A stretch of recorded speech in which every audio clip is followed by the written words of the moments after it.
Good morning. Today's subject is legal ethics, in which, in the continuance of the functions of the Bar Council of India, in my last two classes, I have discussed with you the several functions of the Bar Council of India with the case and with the latest case laws. In the continuance of the functions of the Bar Council of India, another some important case laws and the functions we'll discuss today. So let us start the topic. This topic starts with the case law.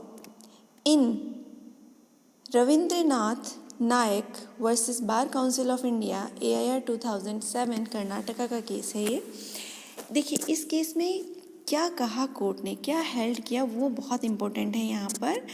ये कहते हैं कि the court held that the resolution pass by the bar council of India directing advocates not to participate in any program organized by the legal service authorities in any lok adalat or any legal aid program has been held illegal and void. Court ने देखिए कितनी बड़ी बात यहाँ पर कही है. Court ने बताया है कि यदि कोई इस तरीके का प्रस्ताव बार काउंसिल ऑफ इंडिया अधिवक्ताओं को डायरेक्ट करते हुए पारित करता है कि अधिवक्ता जो हैं वो किसी ऐसे प्रोग्राम में भाग नहीं लेंगे जो विधिक सेवा अथॉरिटी जो है, लीगल सर्विस अथॉरिटी जो है उसके द्वारा या लोक अदालत या लीगल एड प्रोग्राम्स जो हैं उनके द्वारा ऑर्गेनाइज किया गया हो. यदि बार काउंसिल ऑफ इंडिया कोई ऐसा आदेश या निर्देश अधिवक्ताओं के लिए पारित करती है कि वो इन प्रोग्राम्स में पार्टिसिपेट ना करें या भाग ना लें, तो बार काउंसिल ऑफ इंडिया का ऐसा आदेश जो है वो इलीगल होगा, जिसे हम वॉइड कहेंगे.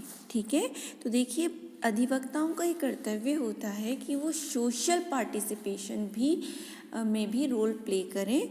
तो free legal aid, legal service authorities जो लगाती हैं, कैंप्स लगाती हैं, लोक अदालत और ये लीगल एड प्रोग्राम्स में अधिवक्ताओं की भागीदारी सुनिश्चित करने के लिए ही यहाँ पर कोर्ट ने ये निर्णय पारित किया है ताकि अधिवक्ताओं की उसमें आगे बढ़कर भागीदारी सुनिश्चित की जा सके.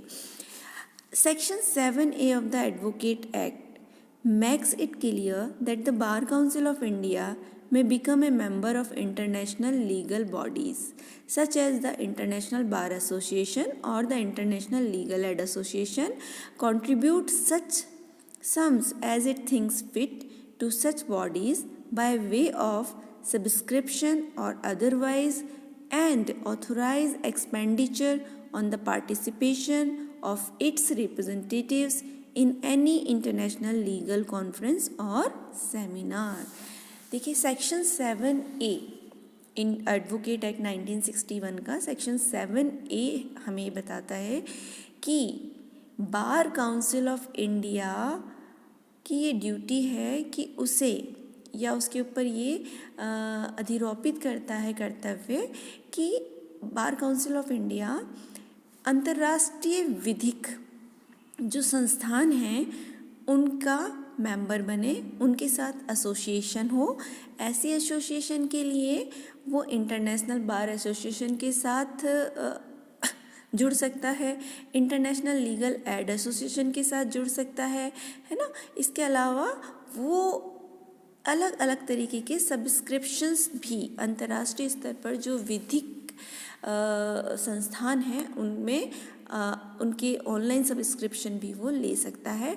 और समय समय पर अपने अधिवक्ताओं और रिप्रेजेंटेटिव्स को भी इंटरनेशनल लीगल कॉन्फ्रेंसेस और सेमिनार में पार्ट लेने के लिए एक्सपेंडिचर यानी कि उनका जो खर्चा होता है वो भी मुहैया कराते हुए उन्हें इंटरनेशनल कॉन्फ्रेंसेस और सेमिनार को अटेंड करने के लिए भेज सकता है, ताकि विधिक अंतर्राष्ट्रीय विधि जो है उसके बारे में उनकी नॉलेज, उनका ज्ञान अपडेट हो सके और हमें विधि के क्षेत्र में नई नई जानकारियाँ प्राप्त हो सके.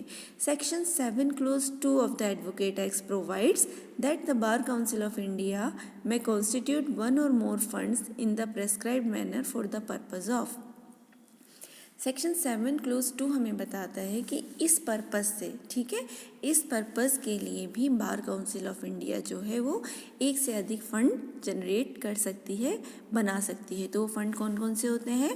पहला, giving financial assistant to organize welfare schemes for indigent, disabled और अदर एडवोकेट्स। ये हम पहले भी डिस्कस कर चुके हैं कि आर्थिक मदद करने के लिए, आर्थिक सहायता प्रदान करने के लिए और वेलफेयर स्कीम, समाज से जुड़ी हुई सेवाओं को प्रदान करने के लिए गरीब और असहाय अधिवक्ताओं को भी आर्थिक मदद उपलब्ध कराने के लिए भी फंड जो है वो तैयार किया जा सकता है और उसके लिए अलग से एक फंड बनाया जा सकता है सेक्शन 7 क्लोज 2 के अंतर्गत। गिविंग लीगल एड और advice in accordance with the rules made in this behalf. देखिए, समय समय पर बार काउंसिल ऑफ इंडिया और state bar council of India different universities, law universities और लॉ इंस्टीट्यूट्स के कोलैबोरेशन से टाइम टू टाइम जगह जगह पर जाकर के लीगल कैंप्स लगाते हैं। इन कैंप्स का जो खर्चा होता है, जो एडवाइस देने में खर्चा, मतलब सेटअप में और लोगों को जगह जगह जाने में, कन्विंसिंग में जो खर्चा होता है, वो कहाँ से हम जनरेट करते हैं? वो इस फंड से हम जनरेट करते हैं और इस फंड के थ्रू ही उसका एक्सपेंसेस बेयर किए जाते हैं। Next is establishing law libraries. Law को एडवांसमेंट के लिए, लॉ में इंटरनेशनल लेवल के जो अपडेशंस हैं उनको इन्वॉल्व करने के लिए, उनका एक कलेक्शन करने के लिए भी लॉ लाइब्रेरीज़ का सेटअप किया जाता है, जिसमें विधि की विभिन्न क्षेत्रों की विषय सामग्री आवश्यक रूप से रखी जाती है। It may receive any grant, donation, gifts or benefits for all or any of the purposes specified above for this purpose. इसके लिए हम पहले भी जैसा बता चुके हैं कि फ़ंड जनरेशन के तरीके होते हैं, डोनेशन लेना, ग्रांट जो है वो गवर्नमेंट्स देती हैं, इंटरनेशनल बोर्ड लेवल पे भी कई बार हमें अच्छी ग्रांट्स मिलती है लॉ लाइब्रेरीज़ के सेटअप के लिए और लीगल एजुकेशन के डेवलपमेंट के लिए। तो ये सब जो चीज़ें हैं वो आपकी जानकारी में होना ज़रूरी है, बहुत ही आवश्यक है कि बार काउंसिल ऑफ इंडिया के फंक्शंस क्या क्या होते हैं और इस पर रेस्ट्रिक्शंस भी देखिए टाइम टू टाइम लगाए जाते हैं। जैसे कि इस केस में, रविंद्रनाथ वाले केस में, इस कोर्ट ने कहा कि बार काउंसिल ऑफ इंडिया ऐसा कोई भी आदेश या निर्देश नहीं दे सकता जो अधिवक्ताओं को सामाजिक गतिविधियों में, समाज के उत्थान के लिए जो गतिविधियां चलाई जाती हैं उनमें भाग लेने से रोकता हो, मना करता हो। तो होप आपको ये टॉपिक समझ आया होगा। Thank you so much for the topic.